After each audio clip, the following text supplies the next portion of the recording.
They told us boot camp would break us down before it built us up. What they didn't mention was that it could break your heart too, or worse, make you fall for the one person you were supposed to hate. The morning sun blazed over the training grounds in Georgia, painting the sky in shades of gold and fire. Sweat, dust, and the sharp bark of drill sergeants filled the air, a brutal soundtrack to every push-up, sprint, and shouted order. I had prepared myself for the pain, the exhaustion, the endless tests of will. What I wasn't prepared for was him. Ethan Hayes, the rival I never asked for, the rival I couldn't stop looking at. From the very first day, he was a storm I couldn't avoid.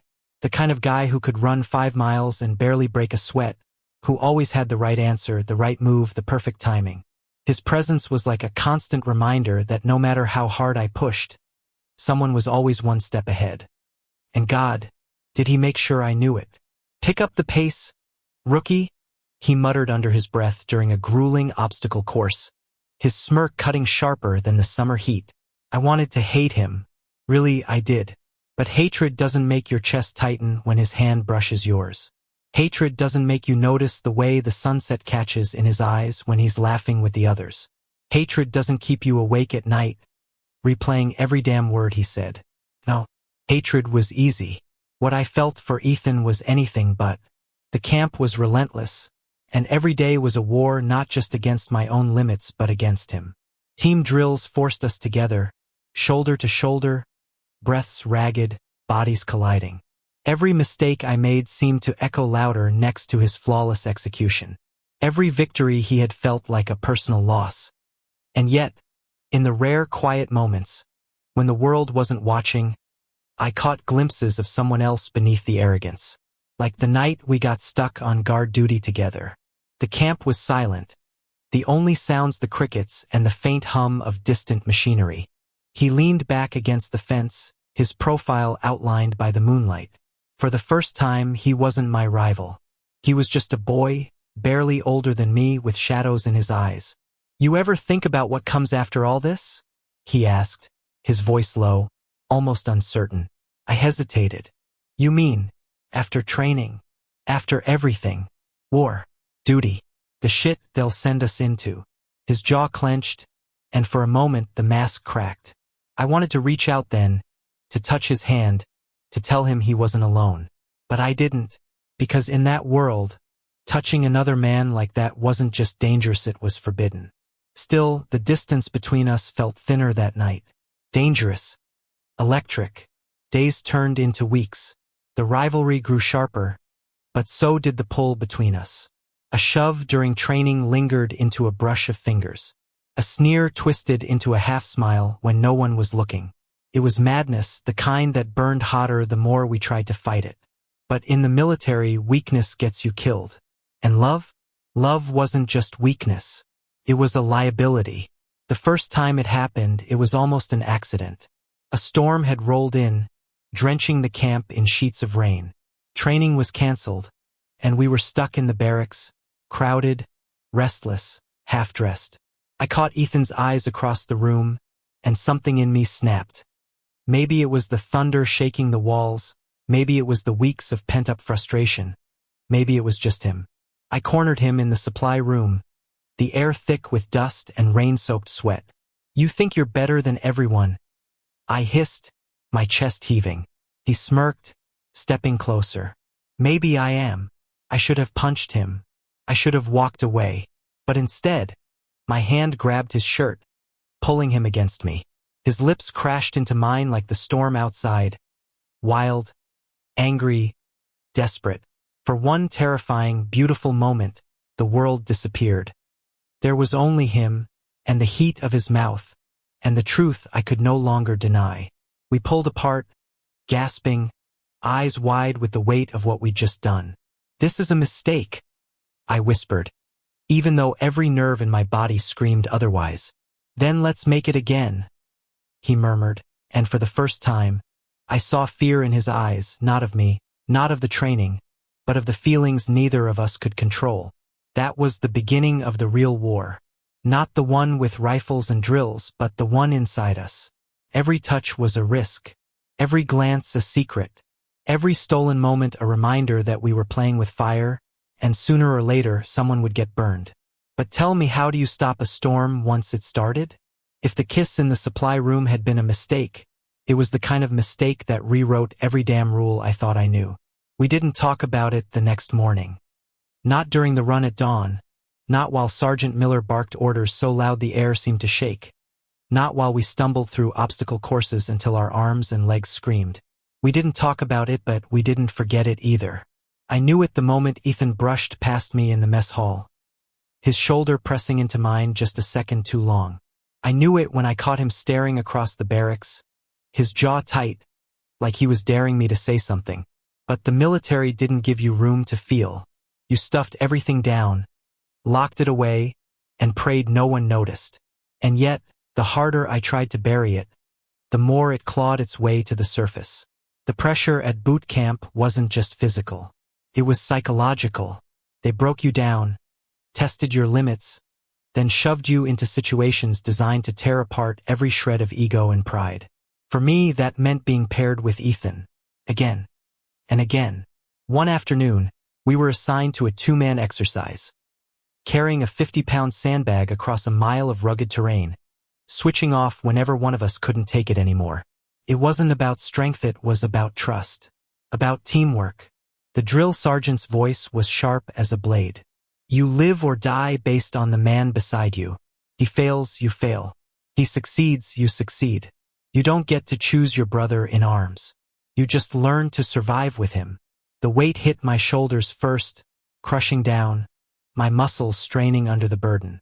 Ethan jogged beside me, his pace steady, his expression maddeningly calm.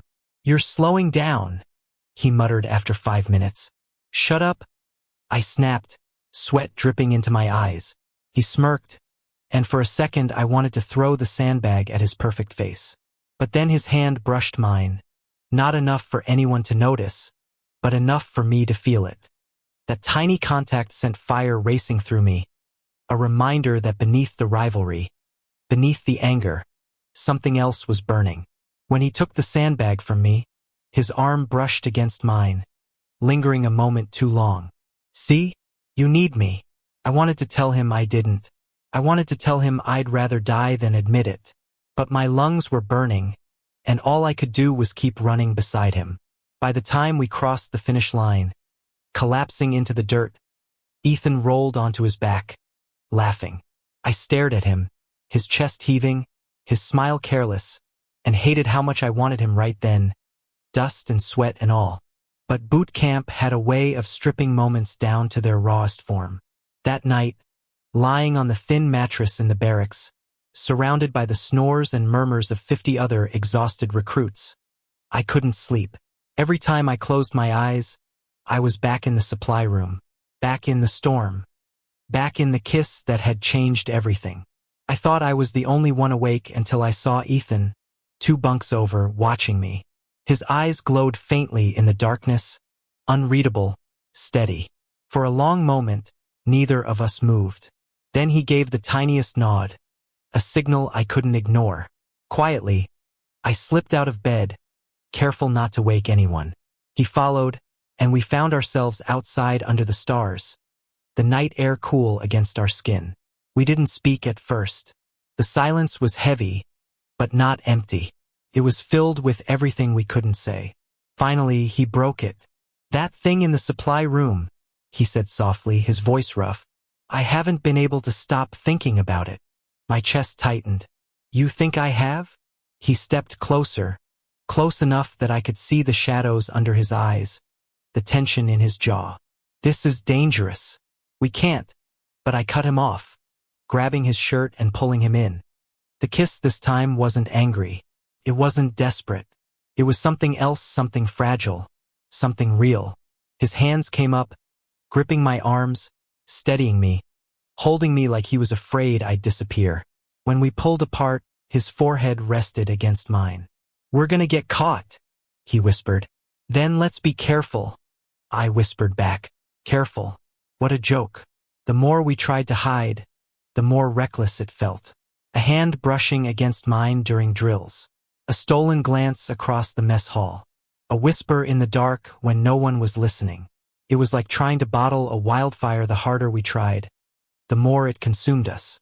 And yet, with every secret touch, every stolen moment, I felt more alive than I ever had.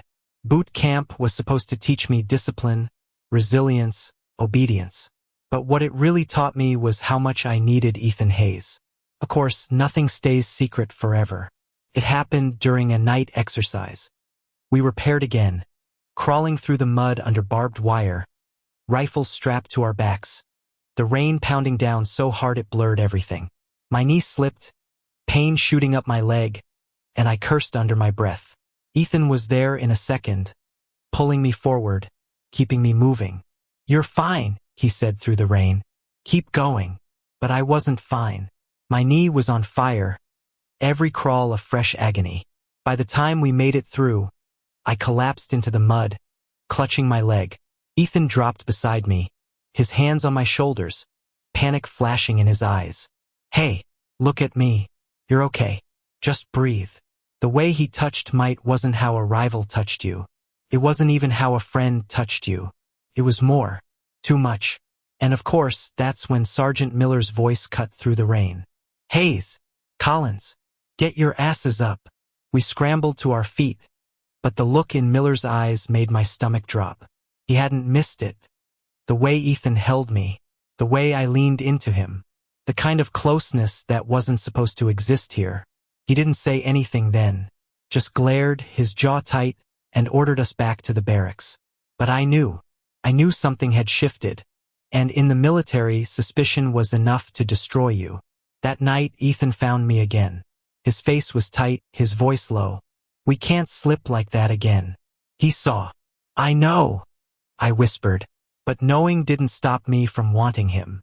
Knowing didn't erase the way his hand lingered on mine, the way his lips hovered just a breath away. Knowing didn't change the fact that, for the first time in my life, I was terrified not of failing, not of pain, but of losing him. Because somewhere between rivalry and survival, somewhere between anger and desire, I'd fallen in love with Ethan Hayes. And in boot camp, love was the most dangerous enemy of all. If falling in love with Ethan had been a reckless gamble, then getting caught would be the death sentence. Sergeant Miller's glare from that night stuck with me like a scar. He hadn't said a word, but silence was worse than yelling. Silence meant he was watching, waiting, calculating. And in the military, suspicion was like a shadow, you never outran it. Ethan tried to play it cool. He kept up the smirks, the cocky comments, the competitive fire that made everyone else roll their eyes and push harder. But I knew him too well now. I saw the tightness in his shoulders, the way his eyes darted whenever Miller was near, the way he'd pull back from me in public so fast it almost hurt. We were slipping, and both of us knew it. The next big test came 2 weeks later, a simulated combat mission. 10-man squads, moving through a mock battlefield in the woods, carrying blanks, navigating terrain, learning how to rely on each other. Of course, Ethan and I ended up in the same squad. The forest was damp, the smell of pine heavy in the air, mud sucking at our boots as we moved in formation. Every nerve in my body was on edge, not just because of the drill, but because of the way Ethan was just a step ahead of me, his voice calm and commanding as he signaled to the others. He was good, too good. Even Miller couldn't deny it. When the enemy ambushed, chaos exploded. Shots cracked, smoke grenades hissed, shouts filled the air. I dropped low, firing blanks into the trees, adrenaline surging. Then I heard Ida's sharp cry, followed by a thud. "Ethan." I spun around to see him sprawled in the mud, his rifle a few feet away. He wasn't really shot, this was all simulation, but in that instant, logic didn't matter. Instinct took over. I bolted to his side, grabbing his vest, hauling him up even as enemy fire rained down around us. "What the hell are you doing?" he hissed, struggling against me. "You're blowing our cover." "Shut up and move," I snapped, dragging him behind a fallen log. We landed hard, chest to chest, mud splattering across our uniforms. For a heartbeat, the world shrank to just Ushy's breath hot against my cheek, his hand gripping my arm, our faces inches apart. Then reality slammed back in. The squad was regrouping, shouting orders, and Miller's voice cut through the woods like a whip. Collins! Hayes! You just compromised your whole damn unit. The exercise ended in disaster. Our squad died in record time, and Miller made sure everyone knew exactly who to blame. We got reamed in front of the others, humiliated, forced to do push-ups until our arms shook and our lungs burned. And through it all, Ethan never looked at me once. That night was the worst silence of all. I lay awake in my bunk, staring at the ceiling, listening to the steady rhythm of rain on the roof. My chest ached not from the punishment, but from the distance. Ethan hadn't spoken to me since the drill. He hadn't even glanced my way. Finally, I couldn't take it anymore. I slipped out, the cold night air biting at my skin, and found him by the fence line, alone. His head tilted back as he stared at the sky. "You're mad," I said softly. "No," he replied, his voice flat. "I'm furious." I winced. "I was just trying to what? Protect me? Save me?" He turned, his eyes blazing. "This isn't a game, Collins. You don't get to play hero. Out there, you'd have gotten yourself killed. Worse, you'd have gotten me killed." The words cut deeper than any punishment Miller could dish out. But before I could respond, his face shifted, the anger melting into something rawer. "You can't keep doing this," he whispered, his voice breaking. "You can't keep choosing me over everything else. Because one day someone's gonna notice. And when they do, we're done." I stepped closer, my throat tight. "I don't care if they notice." "Yes, you do," he said, his eyes locking on mine. "Because this," he gestured between us, his hand trembling. "This doesn't survive out here. Not in this world. You know it." I wanted to argue. I wanted to tell him he was wrong. But the fear in his eyes was louder than anything I could say. So I did the only thing I could. I closed the distance and kissed him. It wasn't wild or desperate or angry. It was soft, slow. The kind of kiss that felt like a confession, like a promise, like a goodbye I couldn't bring myself to say. His hands gripped my shirt, pulling me closer, and for a moment, the storm inside both of us went quiet. When we pulled apart, he rested his forehead against mine, his voice barely a whisper. "You're gonna ruin me. Maybe we'll ruin each other," I whispered back. But fate didn't wait long to test us. The next morning, Miller called me into his office. The small wooden room smelled like coffee and sweat, papers stacked high on the desk. He didn't sit. He just stared at me, his arms crossed, his eyes sharp. "You and Hayes," he said finally. "There's something I should know?" My stomach dropped. "No, sir. Don't lie to me, Collins." I forced my voice steady. "We're rivals. That's it.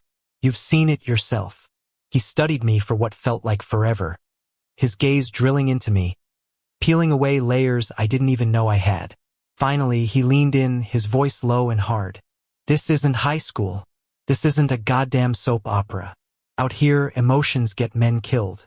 If you're distracted, if you're compromised, if you so much as blink the wrong way, you're done. And I'll make sure Hayes is done too." The threat hung heavy in the air.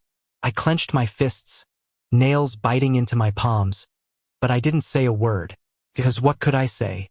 He was right. When I left that office, Ethan was waiting outside. One look at my face and he knew. "What did he say?" he asked quietly. "That we're finished," I whispered, but saying it and meaning it were two different things. We tried to pull back after that. No more stolen glances, no more brushes of hands, no more midnight meetings by the fence. But love doesn't listen to orders. Every time I heard his laugh across the yard, every time I caught his voice cutting through the chaos of drills, every time our eyes met for a fleeting second, he felt it. That same pull, that same fire, that same impossible truth. And the more we tried to fight it, the more it consumed us. It all came crashing down during the final test of boot camp, the endurance march. 20 miles with full packs, rifles, and no room for weakness. By mile 15, recruits were dropping like flies. My legs screamed, my shoulders ached, my throat was raw. But worse than all of that was Ethan, stumbling just ahead of me, his steps uneven, his face pale. I knew he was at his limit. And I knew what Miller's warning had meant. If I chose him again, if I made it obvious, we'd both be destroyed. But watching him falter, watching him push himself to the edge of collapse, I couldn't do it. When he stumbled, I was there, shoving my shoulder under his, taking his weight, ignoring the glares, the whispers, the sharp bark of Miller's voice. Because in that moment I didn't care about rules. I didn't care about punishment. I didn't care about survival. All I cared about was Ethan Hayes. And that was the moment everything shattered. The moment I threw Ethan's arm over my shoulder and carried him forward, I knew it was over. The whispers started instantly. Recruits exchanged looks, their eyes flicking from me to Ethan like they'd stumbled onto a forbidden truth. And Sergeant Miller's voice, sharp, furious, unmistakable, ripped through the humid air. "Collins! Hayes! Drop out! Both of you!" We froze, our boots sinking into the mud. My chest heaved, Ethan's weight heavy against me, but my mind was louder than the ache in my body. This was it. The end. Ethan tried to push me off, his voice a ragged whisper. "Let me go. You can still finish." "No," I said firmly, gripping him tighter. "Not without you." His eyes burned into mine, desperate, pained, full of everything we couldn't say. But the decision was already made. Together, we staggered forward, ignoring Miller's shouts, ignoring the storm building behind us.